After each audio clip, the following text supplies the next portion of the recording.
பிரியமானவர்களே, இயேசுவின் நாமத்தில் உங்களை நான் வாழ்த்துகிறேன். எப்படி இருக்கிறீங்க? சந்தோஷமா இருக்கீங்களா? இருளான ஒரு சூழ்நிலை, என்ன பண்றதுன்னு தெரியல, இருட்டில் தடுமாறுகிற சூழ்நிலை காணப்படுதா? ஒன்னும் பயப்படாதங்க. சூரியன் உதிக்கிறா பாக்குறீங்க தானே? வெளிச்சம் வந்துட்டா இருள் தன்னால விளைகிறோம். உங்க வாழ்க்கையில சில பகுதிகள் இருளா இருக்குதுல்ல? பாவம் என்கிற இருள், சாபம் என்கிற இருள், வியாதி என்கிற இருள், பயம் என்கிற இருள், கலக்கம் என்கிற இருள், பொல்லாத மனிதர்களால் வரக்கூடிய இருள், பொல்லாத ஆவியினால் உண்டாகின இருள், ஏதோ ஒரு இருள் உங்களை சூழ்ந்து வந்திருக்குதுல்ல? என்ன பண்ண தெரியாம தடுமாறுறீங்கல்ல? ஒன்னும் பயப்படாதங்க. ஆண்டவர் என்ன வாக்கு கொடுக்கிறார் தெரியுமா?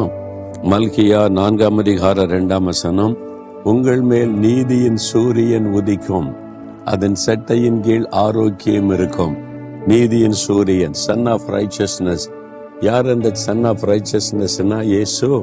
அவர் தான் நீதியின் சூரியன். பாத்தீங்களா? அவர் வந்துட்டா இருள் விலகிறோம், நம்முடைய வாழ்க்கையில வெளிச்சம் உண்டாயிரும். இயேசு கிறிஸ்து ஒரு பெயர் நீதியின் சூரியன் என்பது.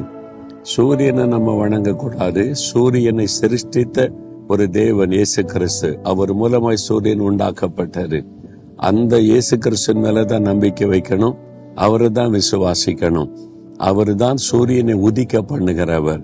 இந்த பூமியில வெளிச்சத்தை கொண்டு வந்தவர். அவர் உலகத்திற்கு வெளிச்சமாய் இருக்கிறேன் என்று சொன்னவர். உங்க வாழ்க்கையில் இருக்கிற இருளை இன்றைக்கு அவர் மாற்ற போகிறார். என்ன இருள் உங்களுடைய வாழ்க்கையை சூழ்ந்து இருக்கிறது? சில பாவத்தை விட முடியல, அது இருளாய் உங்களை சூழ்ந்து கொண்டு உங்களை வேதனைப்படுத்துது. தப்புன்னு தெரிந்து விட முடியாம கலங்குறீங்க. பயப்படாதங்க. இயேசு என்ற நீதியின் சூரியனுக்கு இடம் கொடுங்க. தன்னால இந்த பாவ இருள் விலகி போயிரும். தன்னால பிசாசின் இருள் விலகி போயிரும். மந்திரவாத பில்லி சூனிய சத்துருடைய கிரியைகள் விலகி போயிரும். ஆண்டவர் வாக்கு கொடுக்கிறார், உங்கள் மேல் நீதியின் சூரியன் உதிக்கும். கர்த்தருடைய நாமத்திற்கு பயந்து நடக்கிறவங்க மேலதான் நீதியின் சூரியன் உதிக்கும். அதனால இயேசுவே, உம்முடைய நாமத்துக்கு நான் பயப்படுகிறேன், உம்முடைய நாமத்தை விசுவாசிக்கிறேன், என் வாழ்க்கையில நீங்க வெளிச்சமா வாங்கன்னு நீங்க கூப்பிட்டா போதும். அவருடைய வெளிச்சம் உங்களுடைய வாழ்க்கையில வந்துடும். உங்களுடைய வீட்டுக்குள்ளே வந்துடும். உங்க பிசினஸ் தளத்துக்குள்ளே வந்துடும். உங்களுடைய எல்லைகளுக்குள்ள அந்த வெளிச்சம் வந்த உடனே பாருங்க, இருள் எல்லாம் விலகி ஒரு வெளிச்சம், சந்தோஷம் வரும். இருள் வந்துட்டா ஒரு விதமான பயம், கலக்கம் வரும்.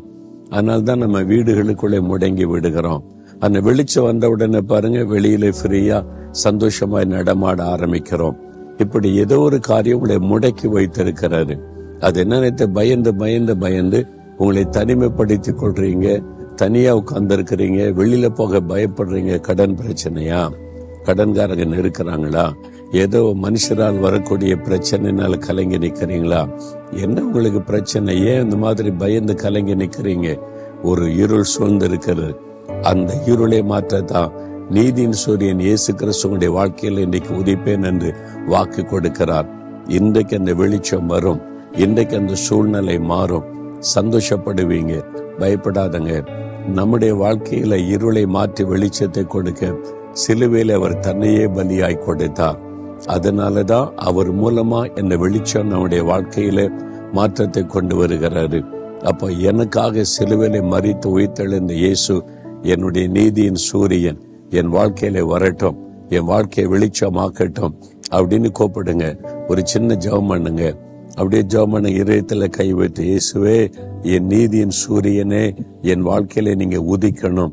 எனக்காக சிலுவையில் மரித்து உயிர்த்தெழுந்ததை விசுவாசிக்கிறேன். என் வாழ்க்கையில இருக்க அந்த இருளின் கிரியைகள் எல்லாம் அழிக்கப்படணும். பாவ இருள் விலகி ஒரு பரிசுத்த வெளிச்சம் எனக்கு வரணும்.